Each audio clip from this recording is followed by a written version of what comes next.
근데 이제 빨리 나온다는 건 어떻게 보면 더 잘 안 팔린다는 얘기는 거잖아요. 그렇죠. 예, 그랜저 같은 경우에는 훨씬 더 많이 팔린다는 건데 실제로도 그렇고요. 그럼 안 팔리는 차를 산 거에 대한 아쉬움은 없나요? 뭐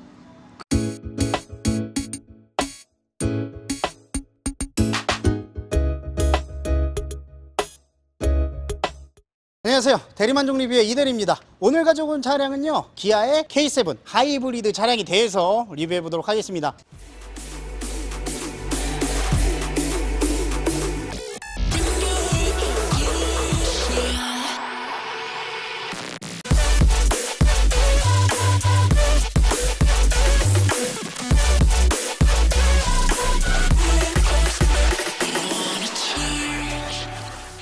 이 기아의 K7 같은 경우에는 뭐 경쟁 차량으로는 현대의 그랜저와 함께 국내 중대형 세단을 대표하는 브랜드 중에 하나인데, 그랜저랑 굳이 비교를 하자면 그랜저 같은 경우에는 약간 클래식하고 중후한 느낌이라며 이 K7 같은 경우에는 조금 더 젊고 스포티한 디자인을 자랑을 하고 있습니다. 이 실제로 나이도 훨씬 젊습니다. 그랜저 같은 경우에는 1986년도에 처음 출시를 했기 때문에 지금 34년 이상 계속 시리즈를 이어오고 있고, K7 같은 경우에는 2009년도에 출시해서 이 모델 같은 경우에 페이스리프트 모델이긴 하지만 아직 2세대에 머물러 있는 젊은 친구라고 이야기할 수가 있고요. 그래서 오늘은 이 K7 외부 내부 디자인하고 그리고 마지막에는 차주분과 함께 어떤 장점과 단점이 있는지 인터뷰하면서 마무리 짓도록 하겠습니다. 일단 전면부 디자인을 한번 보도록 하겠습니다. 전면부 디자인을 보면 이제 그릴이 굉장히 낯익습니다. 뭔가 BMW랑 비슷한 느낌도 있고, 이게 처음에 나왔을 때 뭐 호랑이 그릴인가 그렇게 이야기를 했던 것 같은데, 어쨌든 이제 요즘 나오는 스타일대로 굉장히 그릴이 옆으로 쭉 빠지게 나왔습니다. 근데 저는 이걸 딱 본 순간 어떤 차량이 생각이 났냐면 마세라티의 콰트로 포르테 차량이 생각나더라고요. 거의 요게 삼지창만 달면 그냥 마세라티가 아닌가라는 생각이 듭니다.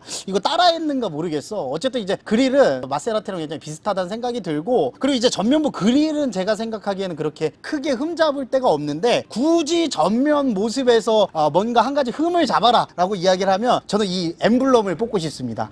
이 기아의 엠블럼이 굉장히 노골적이에요. 사실은 이거를 로고라고 말하기도 애매할 정도로 그냥 알파벳 KIA를 그냥 딱 박아 넣었거든요. 그래서 요즘 인터넷 보면 기아의 새 엠블럼이 나올 거다라고 해서 이미지가 많이 떠도는데, 그 이미지의 엠블럼도 별로긴 한데 이거보다는 나은 것 같습니다. 이거 엠블럼 교체가 시급하다는 생각이 듭니다. 그래서 이 디자인을 잘 뽑아 놓고도 뭔가 이 엠블럼이 약간 마이너스를 가져가지 않나라는 생각을 개인적으로 조금 해보고, 그 다음에 볼 게 이제 헤드램프 쪽을 한번 보면 이 헤드램프 디자인 같은 경우에는 기아 자동차에서 많이 하는 디자인입니다. 이 K 시리즈, K5 신형, K7 신형도 마찬가지고 모하비도 마찬가지입니다. 어떤 디자인이냐면 그릴하고 이 헤드램프의 경계가 없게 그냥 자연스럽게 이어지는 형태로 디자인을 많이 하더라고요. 이렇게 디자인할 경우에는 조금 더 차폭이 넓어 보이는 효과가 있습니다. 그리고 이제 방향지 시등 같은 경우에는 헤드램프 밑에 쪽에 이런 식으로 별도로 나와 있고요. 그릴하고 헤드램프 이 전면부 모습만 보면 K7과 K7 하이브리드 차량은 그냥 외관상으로는 비교가 힘들지 않나 싶어요. 과거의 하이브리드 차량들은 조금 외관이 달랐기 때문에 한 번에 구분이 됐는데, 요즘 차량들은 거의 뭐 하이브리드나 그렇지 않은 차량들이나 똑같이 나온다는 생각이 듭니다. 그 다음에 봐야 될 게 이제 휠인데, 휠은 하이브리드 차량이 조금 차이가 있습니다. 휠이 어떤 점이 다르냐면 일단 디자인 자체가 다릅니다. K7하고 K7 하이브리드하고 휠 디자인도 다르고, 그리고 일반 K7 같은 경우에는 최대 19인치까지 장착이 가능하다고 하면 하이브리드 차량 같은 경우에는 최대 휠 인치가 18인치입니다. 근데 그게 맞다고 생각이 드는 게, 사실 K7 하이브리드를 구매하는 이유가 연비 때문이잖아요. 근데 휠을 너무 무리하게 크게 키우면 굳이 하이브리드를 구매할 필요가 없겠죠. 그렇기 때문에 휠 크기도 조금 차이가 있을 수 있고 디자인도 다르다는 걸 볼 수가 있네요. 뭐 그리고 디자인에 대한 이야기를 하면 그렇다고 해서 뭐 못생긴 휠은 아니고 그냥 무난하게 간다라는 생각이 들고, 그리고 요즘 차량들이 휠들을 다 너무 크게 가지고 나와요. 기본 막 19인치, 20인치 이런 식으로 키워서 막 나오는 차량들이 많기 때문에 18인치도 작은 휠이 아님에도 불구하고 차 덩치 대비해서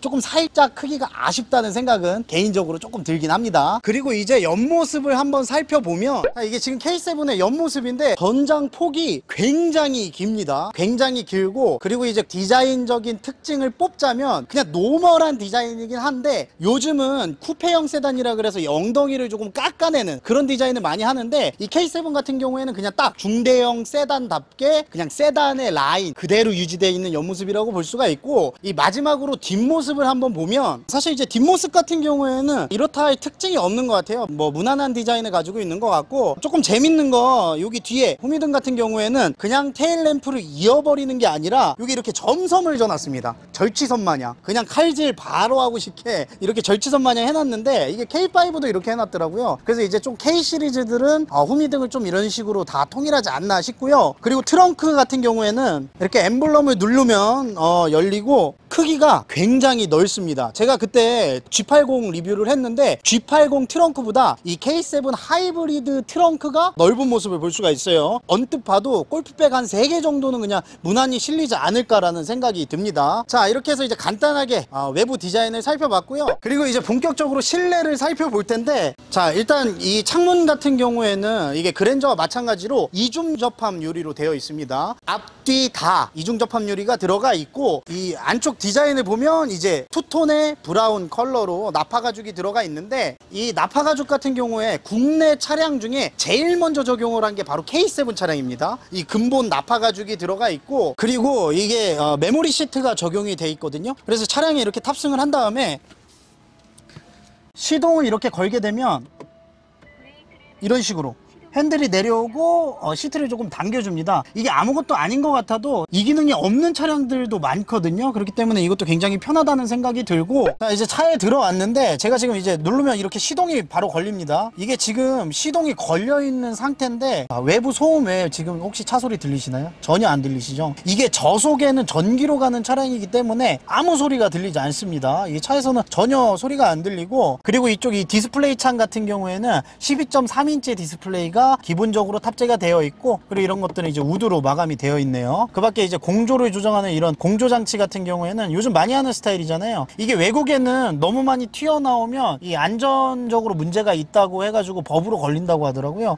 그래서 점점 이렇게 납작하게 만드는 게 대세고, 그리고 기어봉 같은 경우에는 이런 식으로 이제 그냥 보통 기어봉이 달려 있습니다.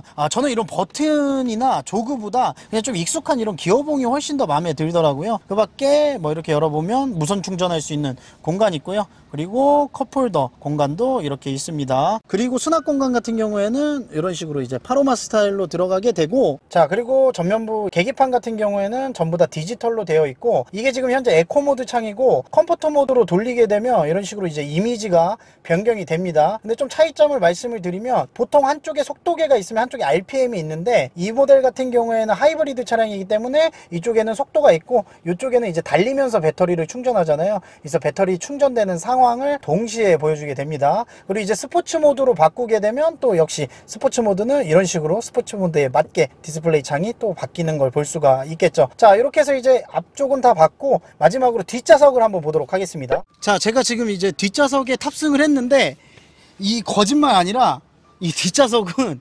G80보다 더 넓어요. 이 차가 왜 데일리카로 인기가 많은지 알 것 같아요. 뒷좌석은 정말 편하고, 아쉬운 점이 있다면 이 뒤쪽에 이 공조를 조작하는 이 부분이 조금 아쉬워. 이 비싼 차량 치고는 이 부분이 조금 아쉽다라는 생각이 들고, 어쨌든 이렇게 해서 이제 간단하게 전체적으로 K7 하이브리드 차량을 살펴봤고요. 이제 차주분과 인터뷰를 통해서 어떤 장점이 있고 어떤 단점이 있는지 한번 들어보도록 하겠습니다. 자, 그럼 이제 마지막으로 본격적으로 차주분 인터뷰를 한번 해보도록 하겠습니다. 자, 인사하시죠. 네, 안녕하십니까. 대리만족 이대리의 초등학교, 중학교, 고등학교 친구인 박 사장입니다.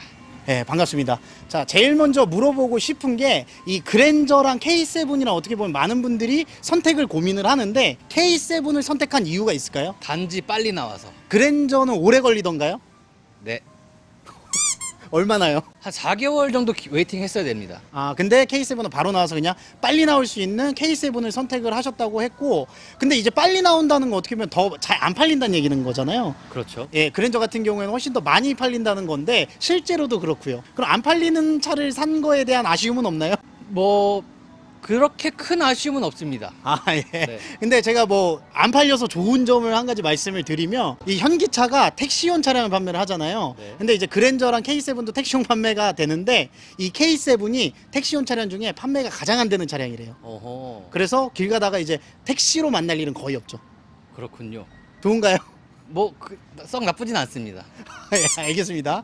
지금 저랑 좀 석연치 않은 느낌을 주는데 사실은 저희가 이제 애증의 관계잖아요. 그렇죠. 예, 어떤 일이 있었죠? 제가 차가 출고된 지 4일 만에 우리 대리님을 도와드리러 영상 촬영하러 가다 사고가 났습니다. 네, 불의의 사고를 겪으셨죠. 그렇죠. 예, 그래서 이제 차가 출고된 지 4일 만에 이제 차가 와장창 나가버렸어요. 그렇죠. 그때 심정이 어떻던가요? 그냥 당신을 보기 싫었습니다.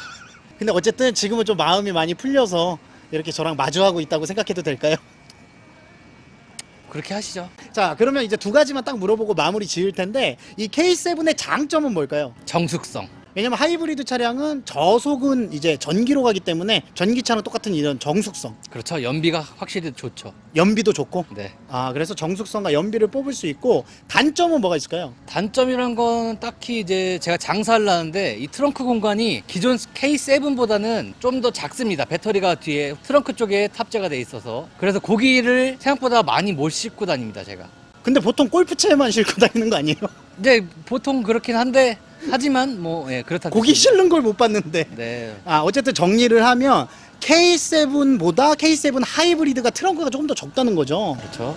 그냥 봤을 때는 똑같은데요? 그냥 K7 엄청 큰가 보네. 저는 그렇게 알고 있습니다. 딱히 보진 않았지만.